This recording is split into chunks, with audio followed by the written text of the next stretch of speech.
Hello, Taurus. Sun, Moon, Rising, Venus, Cross Watchers. Ito yung reading mo para sa buwan ng February. May mga dapat mong malaman, mga paparating, mga mensahe. Sun, Moon, Rising, Venus, or Cross Watchers. Welcome po kayo dito.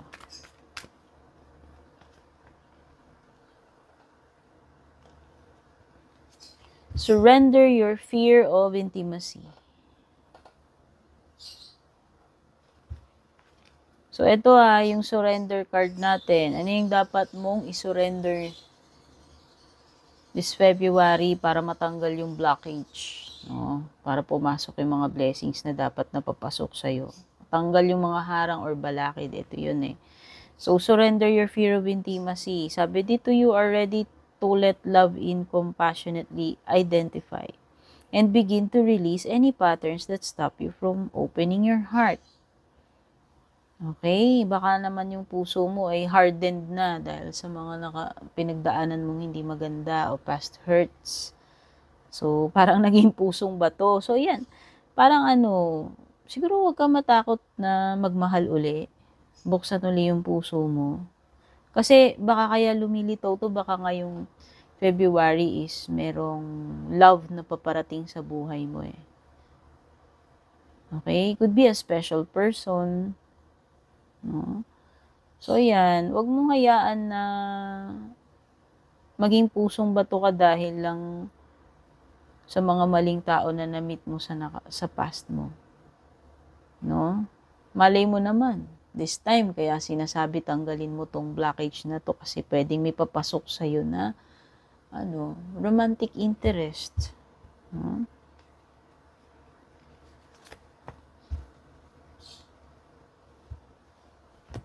Wow, empowerment. Okay, so pagdating naman dito sa iyong empowerment card, sabi dito, you have so many strengths daw and yet you allow others to take away your power. Oh, when your words are dismissed, when your actions are mocked, your light fades because you don't stand up to be counted. You may silently you may say silently to yourself that everything is fine, that you know the real truth, but the universe requires you to stamp your authority so that you can grow fully into the wise one that you truly are. The wisdom keeper that others are waiting to turn to. By working with the element of fire to purge any fears that hold you back, you're more able to step fully into your power. So I can see this is stepping into your full potential. No? This is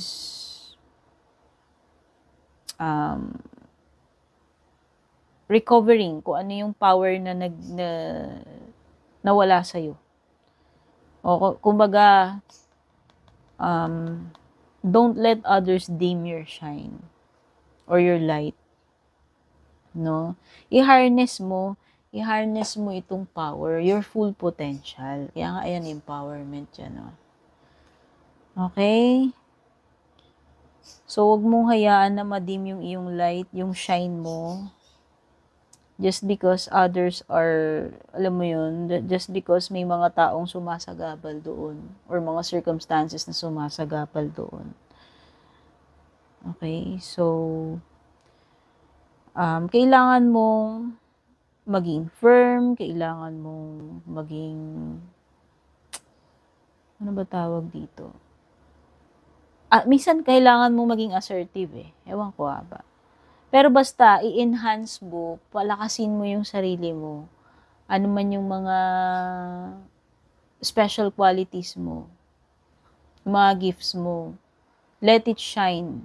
Or mas lalo mo pang palakasin yun, i-develop, no? Para ma-reach mo yung full power or full potential. So, this is you na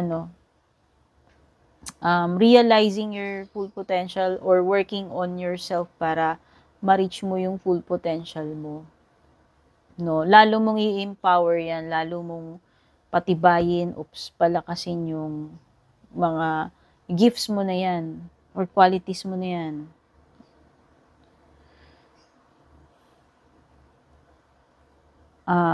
So, minsan ito yung ano eh.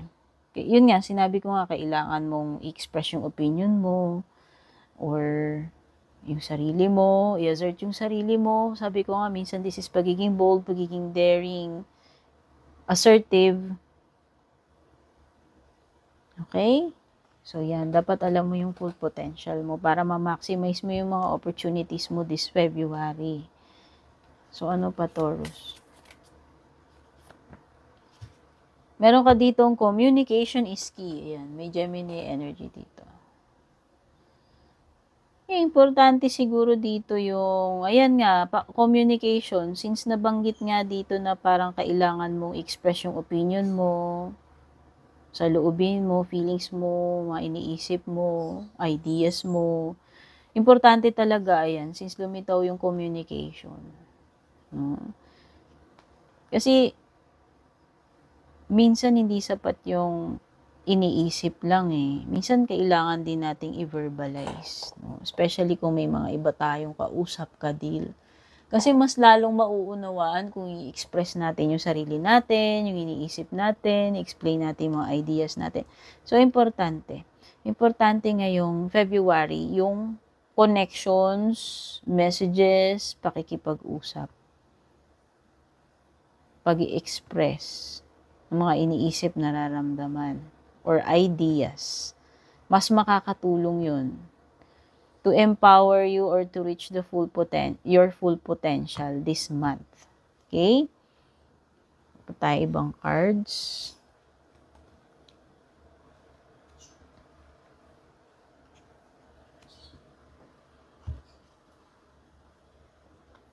O tayong tarot cards.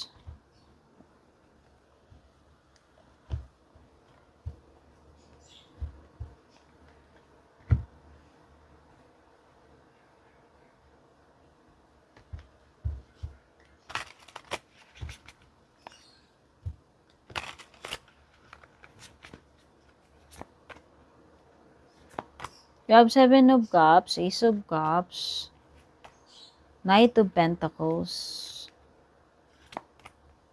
7 of Pentacles. So, water signs, earth signs, ang malalakas na energy dito. So, pwedeng merong, Cancer, Scorpio, Pisces, or Taurus, Virgo, Capricorn. No? Tsaka yun, may Gemini na lumitaw dito. Sama mo na rin yan. Okay, I can see you here na pagiging busy. You'll invest effort, time, your energy to what's this thing you are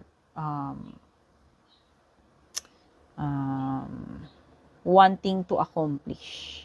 Yan. So, kung ano man itong gusto mong, itong tina-target mo, ayan, baka iba sa inyo may quota, deadlines. Pero kahit wala nakikita ko lang talaga na you work hard or harder this month. No? So, sa nakikita ko dito is you are more productive, busy, occupied, no? Sabihin na natin, occupied. Kasi meron ka pinagkakabisihan, kailangan pag-focusan dito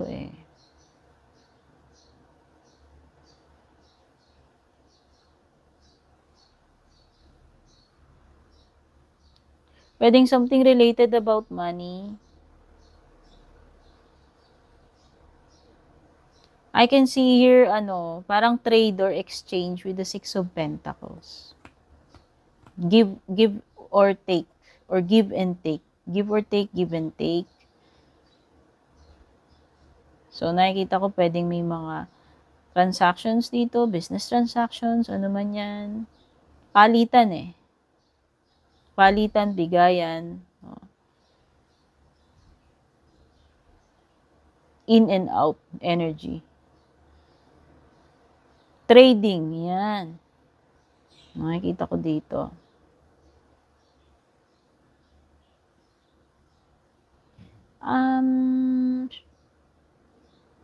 Pwede ba sa inyo dito, may magpapakonfuse sa inyo with the 7 of Cups? So, malilito. Magulo. Something na magulo. Kasi parang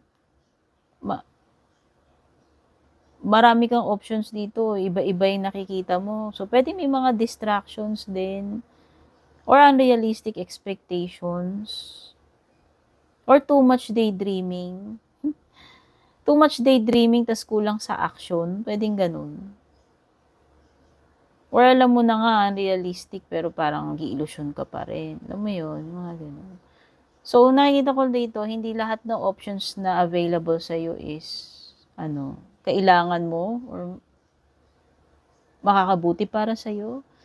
So, mas maganda na nai-analyze mo ano ba talaga yung priority mo or ano ba yung pinaka gusto mong gawin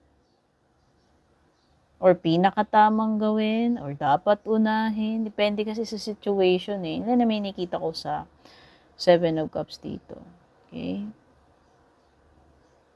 Basta mag-ano ka lang, pakakaingatan mo lang dito yung mabad move ka or bad choice. Yun lang yun.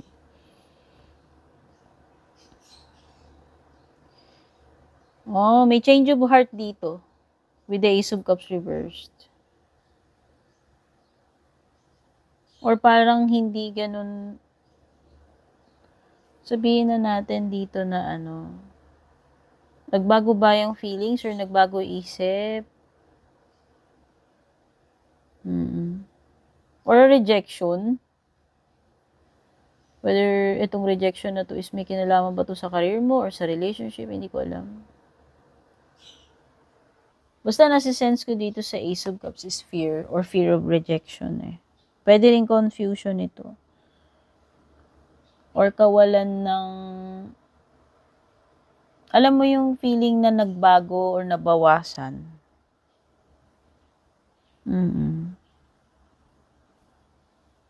Nawala bigla yung nawala bigla yung pake or dating love na love, tapos parang basta nagbago feeling, may something na nabawasan dito. Or feeling empty, feeling sad, yung iba sa inyo. Or pwede namang it's more of fear lang din. Fear na ma-reject ka, ganun. So, hindi ko alam pwedeng love-related yan, pero pwede rin namang hindi. Or alam mo yung buhos ka ng buhos ng love, affection mo, tapos parang nababaliwala.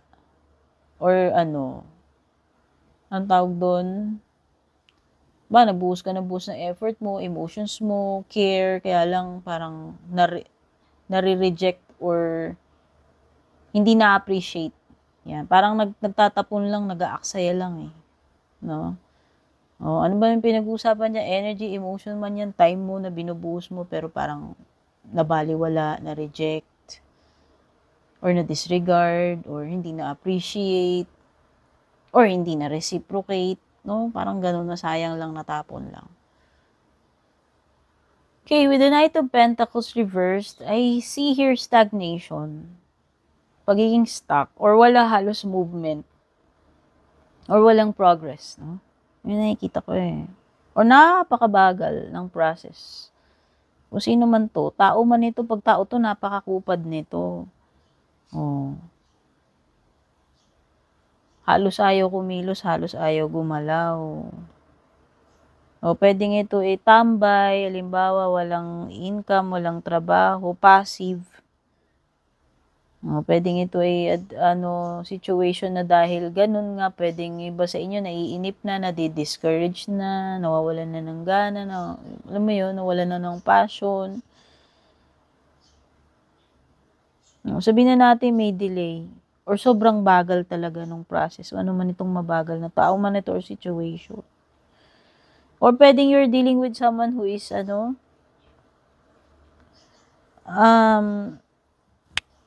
hindi siya gumagalaw kasi tamad.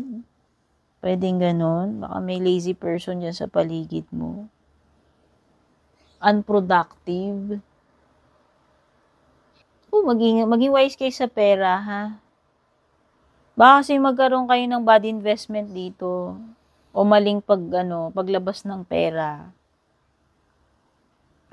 Siguro dito yung perfect timing para mag-loan ka o bumili ka muna ng mga expensive na mga, basta, mag-invest, ano man yung invest na yan o pagkakagastusan mo, siguro hindi ito.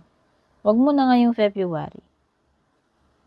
Kasi baka iba sa inyo may tendency na sumugal kayo ng investment. Or mapasubo kayo, may mabili kayo, ano man yan. Wag muna. Okay? Tsaka yung iba sa inyo, huwag kayong maging impatient. Kasi nga meron something na mabagal dito eh. Okay? Sabihin na natin talaga, baka mainip kayo kasi nga maghintay kayo matagal sa Knight of Pence reverse. Meron something dito na hindi mo matatansya eh. Or maling pag-spend ng pera. So yan, yung mga be careful sa mga loan, sa mga expenses ninyo, investment, sa anything na meron sa pera. Kasi may tendency na miscalculate mo, hindi mo natansya. Or it could be poor choice, kasi ito yung poor choice. Oh.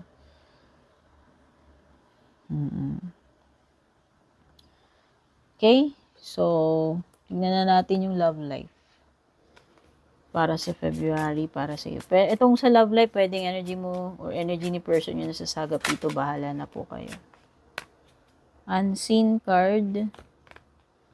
Path. Romance. So, unseen na.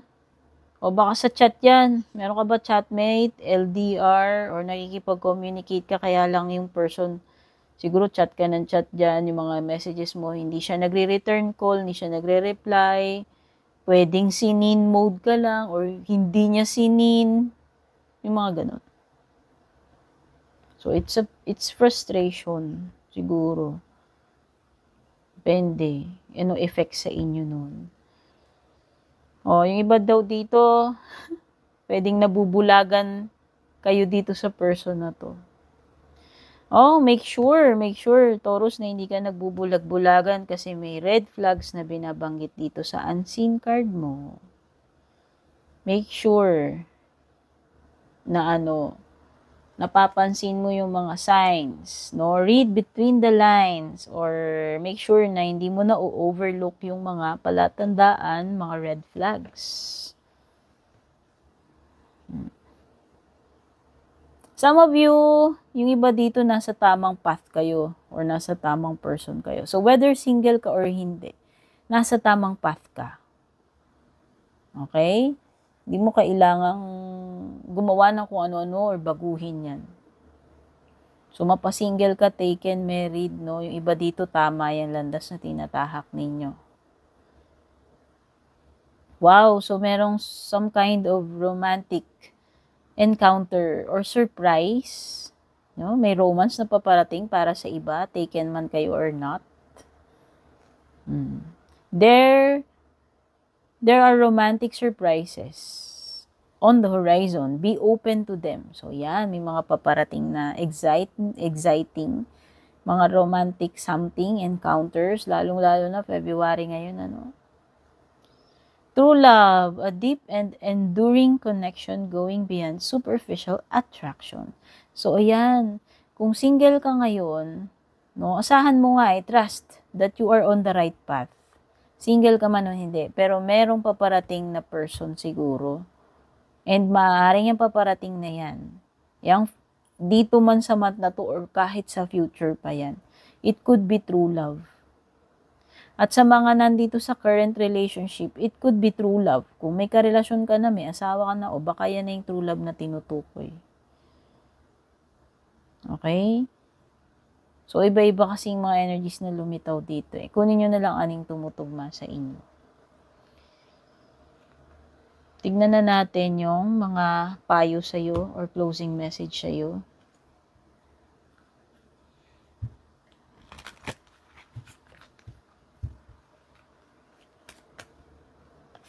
Para ngayong Feb. May peaceful resolution. Kamagalala, mareresolve ba anumang mga issues, problem, conflict, mga dapat mo ma-accomplish, may ng matiwasay, ha? O, ayan, may peaceful resolution. So, sa mga connections mo man yan, sa mga iba pang problema mo, kinakaharap mo, challenges mo, whatever, mga kailangan mong ma-accomplish, mga pinoproblema mo, no? But you need to take action daw. So, ngayon, itong February, siguro, pagiging active ang ibig sabihin yan. Make the first move, o gawin mo yung dapat mong gawin. Basta, simulan mo na, mag-take action ka. Gawin yung dapat gawin. Okay? At ayan, may opportunity paparating sa'yo. So, ang ganda. Ano pa? Mga ibang paparating. Oh, dealing sa relationship daw with a man. Ano mang klaseng connection yan or relationship or dealing. Hindi ni-specify. Situations in the balance that require careful handling. Okay. So, may mga matters dito na kailangan, tutukan mo, asukasuhin mo ng mabuti, handle with care, kasi yun yung sinasabi ni Grasshopper. Okay? Ano man yan. Maging particular ka dyan, i-handle mo with care. Careful handling ng situation yung kailangan eh. So, boost mo lahat yung attention mo dyan and pag-aasikaso. At meron something dito related sa friend. Advice daw from a friend. Whether si friend yung namumroblema, nangangailangan ng advice, or ikaw yung makaka-receive yan from a friend. Okay? So, Taurus, yan yung kabuuan na energies na nasagap natin dito sa month ng February. Take care, God bless, babush. Don't forget to like, follow, subscribe, pa-share na rin po.